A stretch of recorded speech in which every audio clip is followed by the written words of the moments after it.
2 Rois chapitre 13, versets 20 à 21, la Bible dit ceci: Élisée mourut et on l'enterra. L'année suivante, des troupes des Moabites pénétrèrent dans le pays.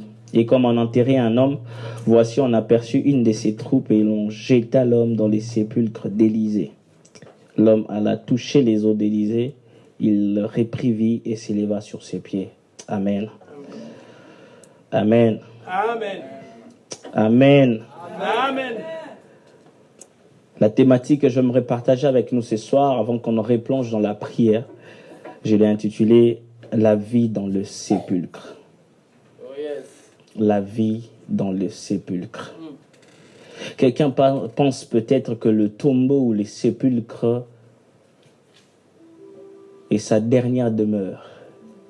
Et les lieux peut-être où toute chose est scellée, toute chose prend fin. Mais la bonne nouvelle que j'aimerais nous annoncer ce soir, c'est que le sépulcre n'est pas notre finalité. Les tombeaux n'est pas notre fin. Ma prière pour nous ce soir est que cette exhortation nous sert d'édification et non de démolition. Je prie que Dieu nous fasse grâce et nous amène à progresser et non à régresser. Que Dieu nous conduise au sortir de ce lieu, que quelqu'un sorte construit et non détruit. Je prie, telle est ma prière ce soir pour nous, c'est que nous puissions expérimenter la vie de Dieu. Frères et sœurs, il nous arrive de croire en la guérison quand on est sur le lit de l'hôpital. Il nous arrive de croire même à la résurrection des morts, résurrection le jour de la mort. Mais jamais on n'a entendu, où les gens croient rarement, quand il s'agit de conduire un mort dans sa dernière demeure, de croire que c'est possible qu'il revienne à la vie. On a du mal, parce que lorsque on entame les processus, lorsque l'on va dans le cimetière pour y déposer un mort, y déposer les défunts, c'est que tout est fini, tout est scellé.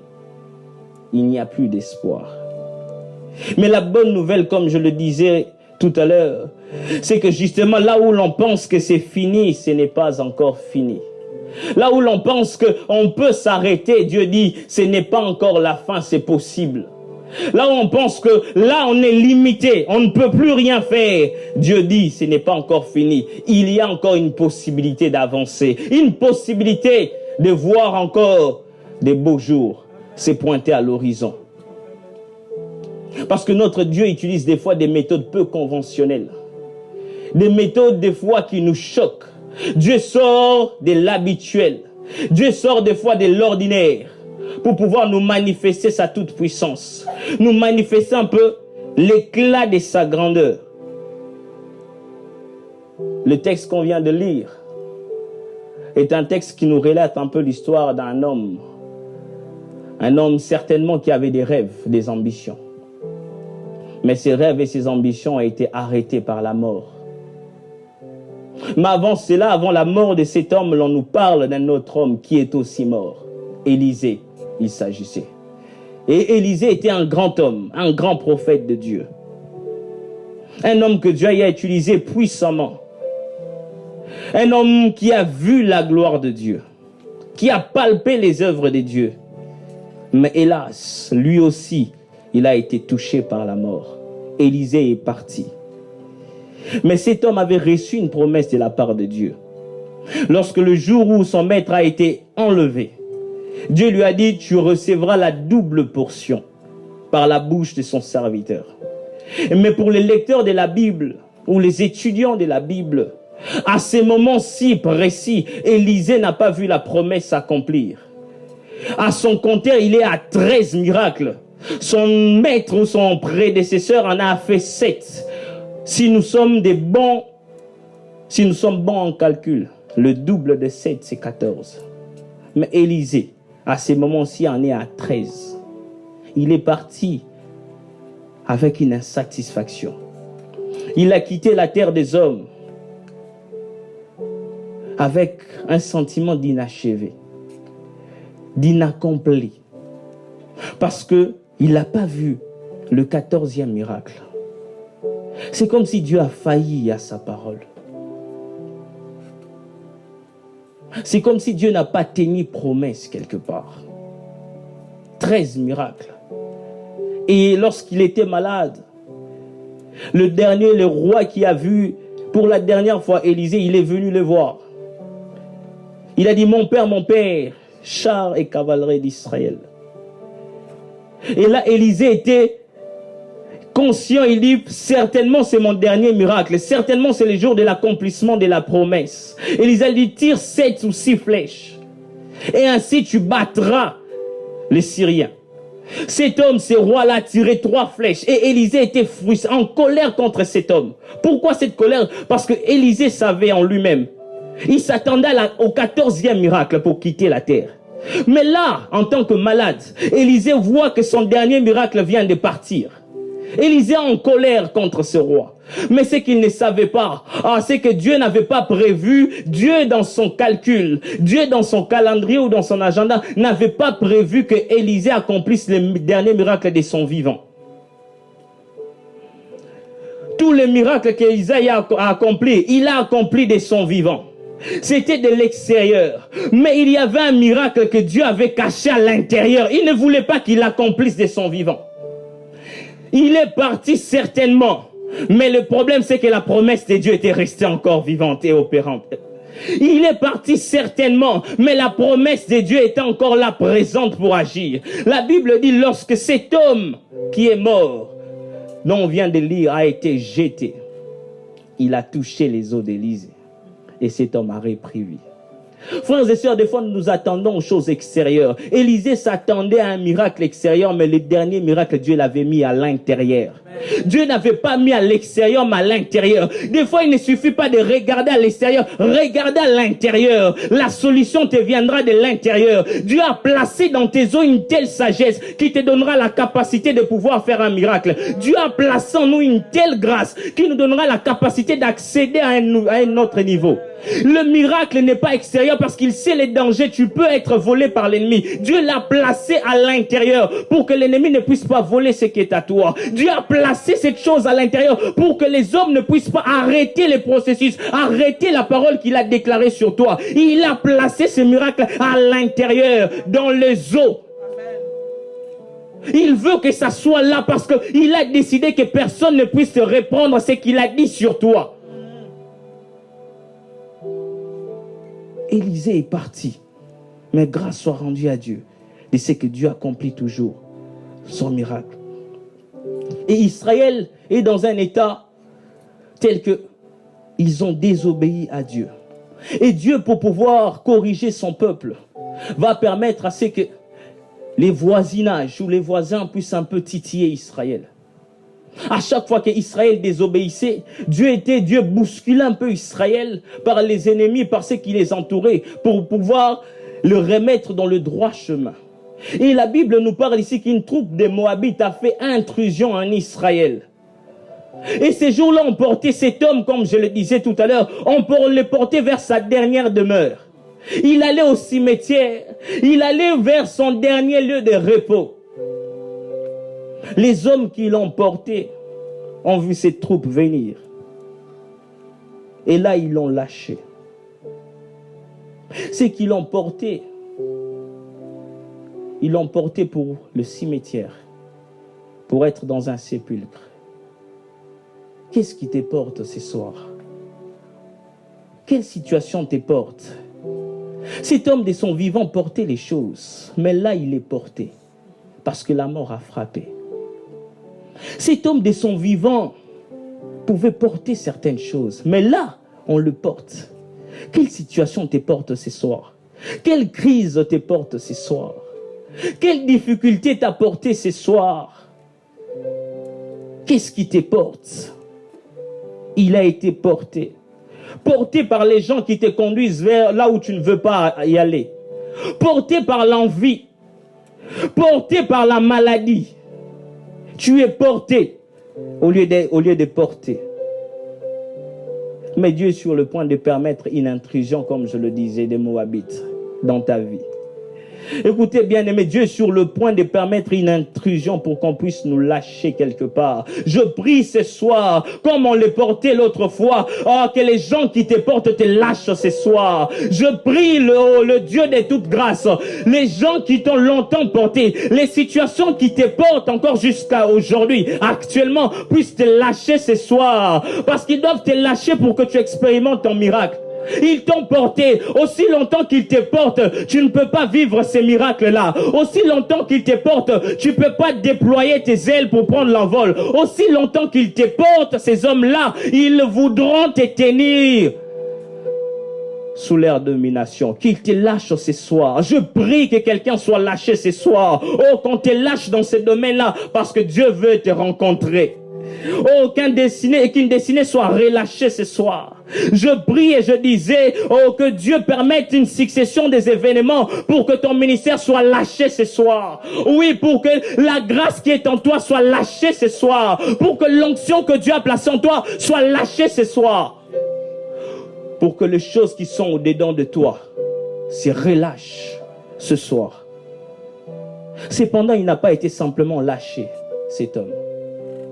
Les hommes qui l'ont porté l'ont abandonné.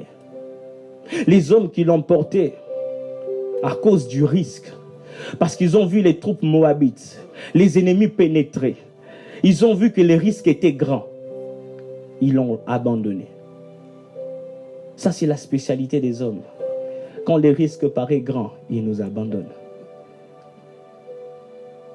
Entre les risques de sauver sa vie et de porter un mort pour aller les déposer dans les sépulcres, ils ont choisi de sauver leur vie. Les hommes choisiront toujours de sauver leur ventre que de porter secours dans votre situation. Les hommes feront toujours ces choix-là, de vous abandonner quelque part pour pouvoir se sauver. Ils choisiront toujours de pouvoir payer leurs factures que de vous aider. Ils choisiront toujours de se tourner vers eux-mêmes qu'au lieu de vous tendre la main de secours. Parce que leurs intérêts est menacé. Ils voient le risque. Le risque est tellement grand. Ils vont se braquer pour pouvoir se sauver. Ils vont se braquer. Ils l'ont abandonné. Le risque est trop grand. Le risque, je ne peux pas le prendre. Ils l'ont laissé quelque part. Ils se sont débarrassés de cet homme aussi facilement. Ils se sont débarrassés de lui. Parce qu'il est devenu un poids.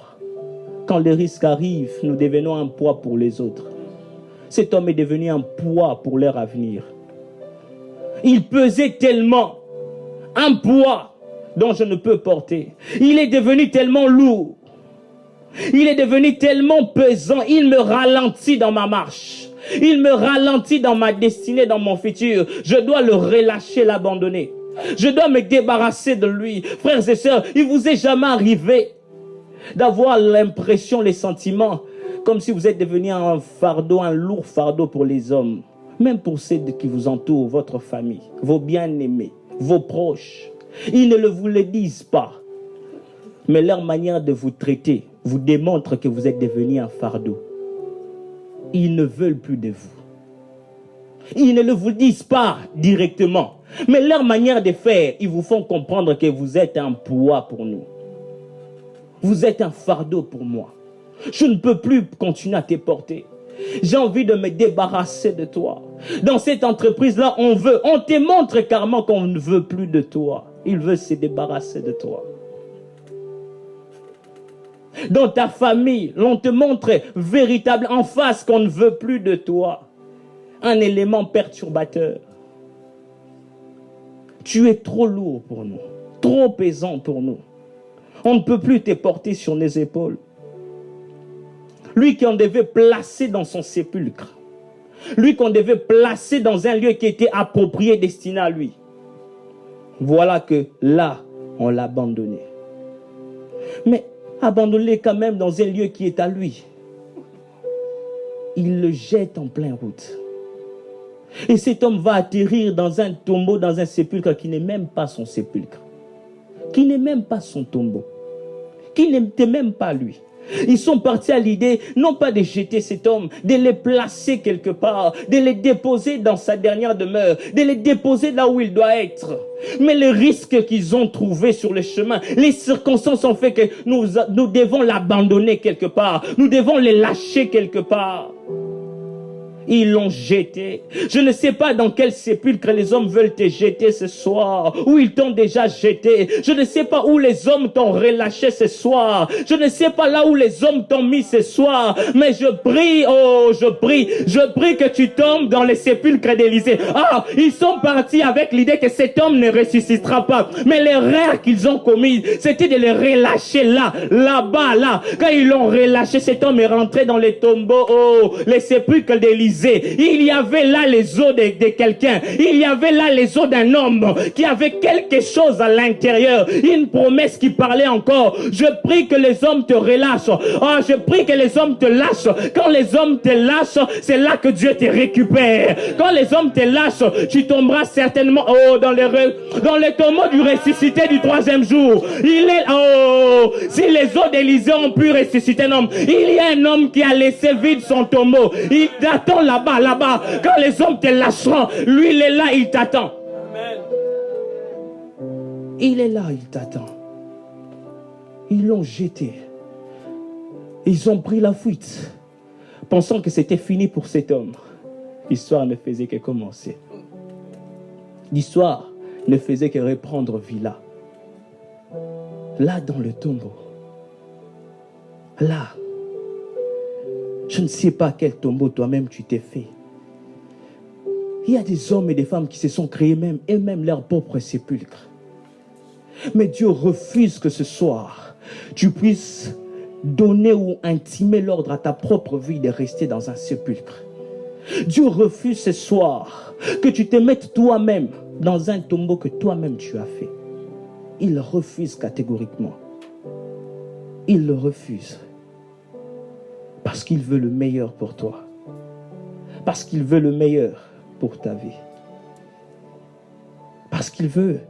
Le processus dans ces textes, c'est que il y a eu quelque chose qui a déclenché la maladie. Et la maladie a amené ce qu'on appelle la mort. Tout un processus a été mis en place. Mais je prie, je ne sais pas, ces textes, c'est un peu, ça me surprend, ça me choque au même moment. Dieu, pourquoi il n'a pas agi au départ du processus? Seigneur, il fallait intervenir quand il était malade. Et non intervenir quand tout est fini. Des fois, vous savez, le Dieu de Shadrach n'intervient pas quand les processus commencent, mais attend la fin du processus pour intervenir. Je disais que demandez à Shadrach, à Meshach, à Abednego, ils vous diront, lorsqu'ils ont été liés, Dieu n'a pas intervenu. Lorsqu'ils ont été devant le roi, Dieu n'a pas intervenu. Lorsque le roi a prononcé la sentence, Dieu n'a pas agi. Lorsque le roi a dit, ils avançaient vers la fournaise à danse, Dieu n'a rien dit, Dieu n'a pas intervenu. Parce que les quatrième hommes, on ne les trouve pas dehors, on les trouve à l'intérieur dans la fournaise à danse. Lorsqu'on l'entéjettera là-bas, dans la fournaise, il est prêt à t'accueillir, il est prêt à te répandre. C'est dans la fournaise. Mais la bonne nouvelle, c'est que le quatrième homme n'est pas sorti de la fournaise parce qu'il sait qu'il y a des candidats qui vont venir. Il sait qu'on jettera encore d'autres candidats. Il nous attend là-bas. Il n'attend pas dehors. Il attend dans la fournaise ardente. Le quatrième homme.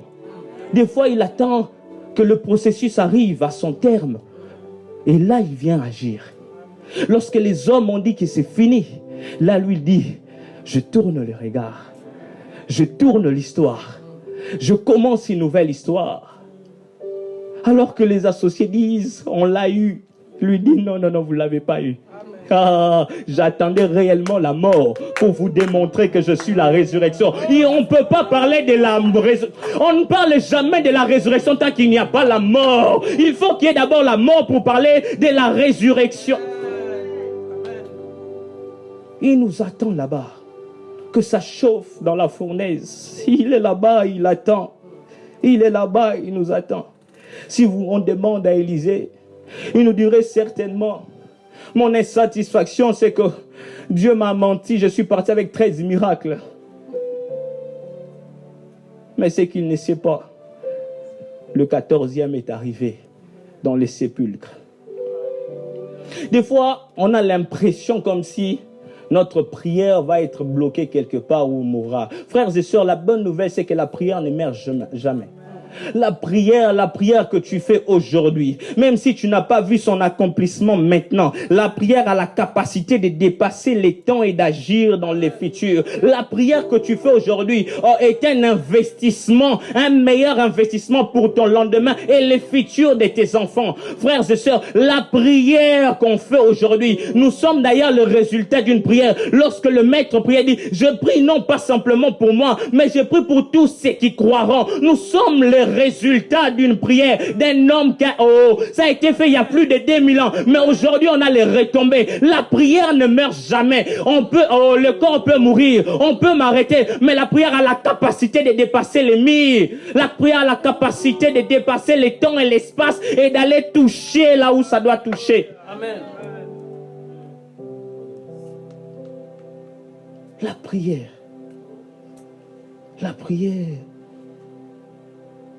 Tant qu'il y aura une portion de toi sur terre, ta prière, tu la verras s'accomplir.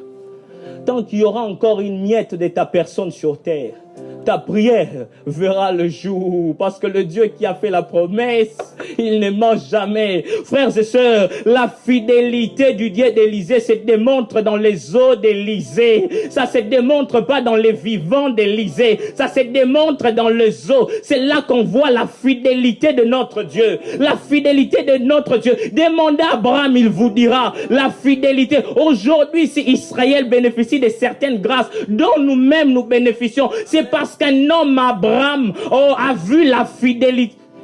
Amen. Sa fidélité ne dépend pas de nous, mais dépend de lui.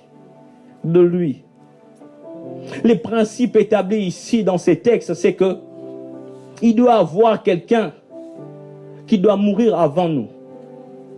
Il doit y avoir quelqu'un qui nous précède dans l'expérience de la mort. Il doit y avoir quelqu'un qui nous ait dévancé dans cette situation. Là, cet homme était dévancé par Élisée. Mais nous avons un bien meilleur exemple par rapport à cet homme.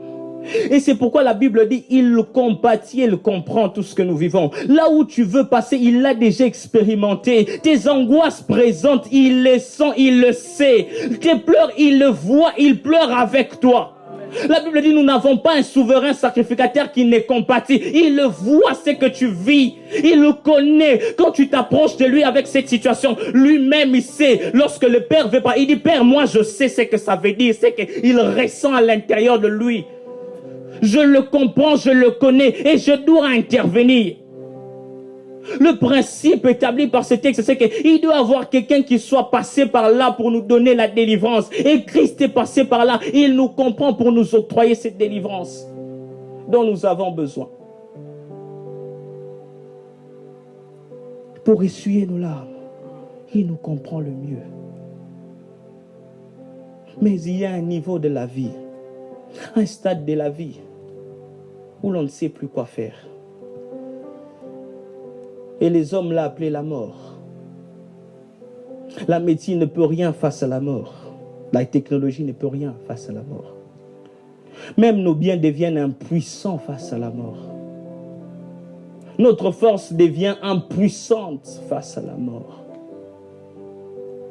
Est-ce que ta vie de prière commence à sentir la mort? Ta vie de consécration sent déjà la mort. Ton foyer sent la mort. Je ne sais quel domaine de ta vie commence à sentir, ça sent la mort. Et vous savez, quand on parle d'un mort ou de la mort, l'on a souvent tendance à conjuguer dans le passé. Il était. Même quand on veut bien dire du bien de ces morts, de la personne qui vient de mourir, on dit toujours il était quelqu'un de bien. Elle était une femme de valeur. L'on ne dit plus au présent. L'on commence à dire toujours au passé. L'on conjugue toujours, on associe autant qu'il faut le temps de la conjugaison, le passé à la mort. Il était. L'expression de tes dons spirituels était. L'on sait, ce frère-là, il prophétisait. Oh, cette sœur-là, elle craignait Dieu. On commence à dire au passé. Parce que la mort a fait son travail. On commence à conjuguer au passé. Cet homme-là, on sait, c'était un homme de valeur. On ne sait plus dire c'est un homme de valeur. Oh, on commence à dire, cet homme-là, c'était un homme zélé pour Dieu. L'on ne sait plus dire, il est zélé pour Dieu. Parce que la mort a fait son travail. La mort est passée là. La mort a laissé ses empreintes. L'on ne sait plus conjuguer au présent, l'on conjugue au passé. Au passé. Mais je prie que Dieu brise ces systèmes du passé pour te conjuguer au présent. Oh, je prie que Dieu brise pour te redonner encore ces... Oh, je disais que Dieu, le Dieu de toute faveur, de toute grâce, te donne à être conjugué dans les présents. Oh, que l'on dise encore, c'est un homme de valeur, c'est un homme sûr, c'est une femme qui craint Dieu. Oh, que l'on dise encore, lui il prophétise encore, lui il témoigne d'un zèle encore puissant de l'Éternel. Que Dieu brise ces cycles dans le nom de Jésus. Que Dieu le fasse ce soir. Mais des fois, Dieu aime. Bientôt, on va finir pour prier. Aime nous amener un peu dans cette configuration de choses. C'est-à-dire Dieu, des fois, parce que nous sommes des fois trop têtus à pouvoir nous fabriquer des solutions. Dieu, des fois, va nous laisser un peu aller dans la mort. Aller dans cet état de faiblesse. Demandez à Lazare. Dieu a pris son temps alors qu'on l'a dit, ton ami Lazare est malade. Dieu des fois prend les temps. Il nous amène à ce que nous puissions nous-mêmes nous rendre compte qu'on ne peut rien. Parce qu'il sait que s'il vient agir lorsqu'on est fort, on ne lui rendra pas la gloire. Il a pris le temps. Lazare, ton ami est malade. Jésus recule. Il prend le temps. Seigneur, cette situation devient de plus en plus compliquée. Et lui, il recule, prend le temps. Et on a souvent tendance à lui dire, Seigneur, mais toi, tu es éternel. Le temps n'a pas d'effet sur toi. Moi, le temps a l'effet sur moi. Je vieillis. Je suis en train de partir. Je suis en train de perdre. Je suis en train, Seigneur, oui, de voir ma famille voler en éclats. Mes rêves voler en éclats. Mais lui, il prend son temps. Parce qu'il veut que nous expérimentons quelque chose, que nous en arrivons au point où nous ne pouvons rien, pour que l'on dise, nous pouvons tout par celui qui nous fortifie. Il veut que nous expérimentons quelque chose, ou que tu dises, Christ, c'est Christ, je peux rien de moi-même, c'est Christ qui l'a fait. Il laissera cet état prendre son cours normal, afin que tu rendes la gloire à lui et à lui seul. Ah Seigneur, aide-nous. Aide-nous Seigneur. Aide-nous mon Dieu. La mort, alors qu'on l'amenait, alors qu'on le conduisait, alors qu'on l'amenait vers sa dernière demeure, ces hommes-là l'ont jeté. Au-delà de l'abandonner, au-delà de ne pas avoir pris un risque pour lui, au-delà de s'être débarrassé de lui si facilement, ils l'ont jeté. Jeté. Oh, frères et sœurs, je prie ce soir que les hommes qui te tiennent te jettent. Oui, je prie ce soir que ces associations-là te jettent. Je prie ce soir, oui, que les hommes qui t'ont longtemps porté puissent te jeter quelque part. Parce que la bonne nouvelle, ils te jetteront, mais ils te jetteront pas n'importe où. Dieu a déjà tout prévu. Là où tu vas atterrir. Oh, je prie qu'il te relâche un peu. Oh, pour que tu atterrisses dans les bras de l'Éternel. Je prie qu'il te jette un peu. Oh, pour que tu sois pris en charge par lui-même, l'Éternel. Que ces hommes-là commencent à te jeter, qu'on te jette. L'erreur qu'ils ont commise, c'est d'avoir jeté un homme. Vous savez, tout au long de la Bible, lorsque l'on lit l'histoire du paralytique de Bethesda, j'ai compris une chose, cet homme-là a toujours voulu qu'on le jette. Lorsque Dieu vient le voir, le Seigneur Jésus vient le voir, il dit, je n'ai personne pour me jeter. Mais comment toi tu veux qu'on te jette d'abord? Le Seigneur est là, il dit, mais moi je veux qu'on me jette quand même. Je prie qu'on commence à nous jeter. Pourquoi? Vous savez quoi? Parce que nous avons en nous une sémence qui n'attend que d'être enterrée. Ah, je disais que nous avons en nous, cet homme était conscient qu'il avait en lui une sémence qui n'attend que d'être enterrée. Tant qu'un grain ne tombe, tant qu'un grain n'est pas, je disais que tant qu'un grain n'est pas mis dans le sol, il n'est peux produire du fruit. Cet homme-là était bien conscient qu'il était un grain. Un grain n'attend qu'une seule chose. Jetez-moi, c'est pas un problème. Piétinez-moi, c'est pas un problème. Écrasez-moi encore, ce n'est pas un problème. Je veux rester sous le poids, oui, des pieds des hommes. Ce n'est pas un souci. Mon souci, c'est là où je vais atterrir. Vous me jetez, mais vous me jetez à la bonne adresse. Vous m'avez jeté, mais vous m'avez jeté au bon endroit. Le mauvais calcul du diable, c'est de penser qu'il a toujours avantage sur nous. Mais l'erreur du diable, c'est que Dieu tourne chaque situation en notre faveur. La Bible dit qu'il change le mal en bien. Là où on te jettera, ça deviendra les lieux de ton élévation. Demandez à Potiphar, la femme de Potiphar. Elle va vous dire, elle avait jeté Joseph en prison, mais c'est qu'elle savait pas. Le processus a été inversé. La prison est devenue les lieux de l'éclosion, les lieux de l'élévation. Qu'on te jette seulement, le problème ce n'est pas qu'on te jette. Le problème c'est là où j'atterris. Daniel, tu ne peux pas expérimenter les lions de Juda tant que tu es dehors. On expérimente les lions de la tribu de Juda dans la fosse lion. Je disais, jetez-moi, mais j'atterrirai là où Dieu m'attend, parce que je suis un grain. Un grain ne ressuscite que lorsqu'il est enterré. Je disais, je suis un grain. Un grain ne prend vie que lorsqu'il est enterré. Oh, je disais que ma vie ressuscitera.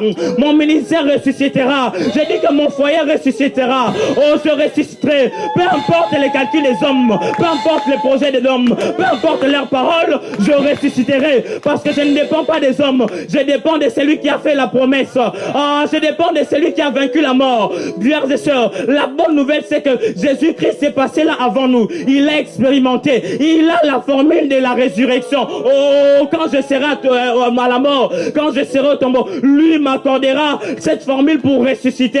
La bonne nouvelle avec le christianisme, c'est que nous frappons la partie sur la mort de celui qui est notre maître. Parce que nous savons que la mort n'est pas la fin. La mort n'est que le début. La mort n'est que le début d'un grand sort, d'un succès. La mort n'est que le début d'une nouvelle ère dans ma vie. La mort n'est que le début des choses nouvelles dans ma vie. La mort n'est que le début d'une chose. Ils ont pensé qu'ils ont les derniers mots, qu'ils ont le contrôle, mais ils ont menti. Ils ont failli. C'est lui qui a le contrôle. C'est lui qui a la même mise en situation. C'est l'Éternel des armées. C'est notre Seigneur Jésus-Christ. Lui aussi, lorsqu'on l'a mené dans son sépulcre. Satan pensait avoir gagné. Satan pensait qu'il avait, il a eu avantage sur lui. Il s'est laissé emmener dans un sépulcre. Il n'a pas fait opposition. Il est allé dans le sépulcre parce qu'il sait que la gloire de la résurrection est bien plus forte que la gloire de la résurrection. Il a laissé qu'on l'amène là-bas. Amenez-moi dans le tombeau, j'aurai une gloire supérieure. Amenez-moi là-bas, je ressusciterai en une qualité nouvelle de vie. La Bible dit les choses anciennes sont passées. Toutes choses sont sur le point de devenir nouveau. Je disais que Dieu me donnera des nouvelles grâces dans ma résurrection. Dieu me donnera un nouveau témoignage dans ma résurrection. Dieu me donnera de nouveaux financements dans ma résurrection. Dieu me donnera une nouvelle onction dans ma résurrection. Dieu fera de moi des choses nouvelles. Dieu fera de moi des choses qu'on n'a jamais vues encore. Je disais, jetez-moi, mais ne me jetez pas n'importe où, parce que je suis un grain.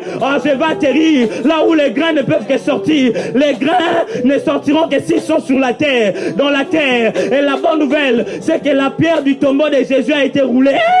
La pierre du tombeau de Jésus a été roulée parce qu'il nous laisse le lieu, le droit d'entrer dans le tombeau pour l'éclosion. Je disais que je vais éclore, ma vie va éclore, mon ministère va éclore, mes projets vont éclore, ma famille ira de l'avant. Je disais, si quelqu'un a compris qu'il commence à prier, élevez l'alpha et l'oméga, c'est lui qui a les derniers mots, c'est lui qui peut. La mort ne t'arrêtera pas, la mort n'est pas ta finalité, la mort n'est pas les derniers lieux. Rabashata. Oh, ce soir nous sommes venus dire non à la mort, parce qu'il y a la puissance de la résurrection qui agit. Le Dieu qui ressuscite est là. L'Esprit qui a ressuscité Christ d'entre les morts est là. Marabashata là-bas. Il va ressusciter. Ces rêves-là qui semblent mourir. Je disais, il va ressusciter. Il va ressusciter. Ces projets-là. Marabashata. Alpha, Omega. J'attendrai Omega. Je courrai jusqu'au bout. Mashallah, les bras, les gebasata, les vasate, les mains, non, je ne suis pas appelé à finir là-bas. Il y a une vie dans les sépulcres, il y a une vie dans les tombeaux, il y a la vie là-bas. Jusqu'à la ligne, Barabasata, il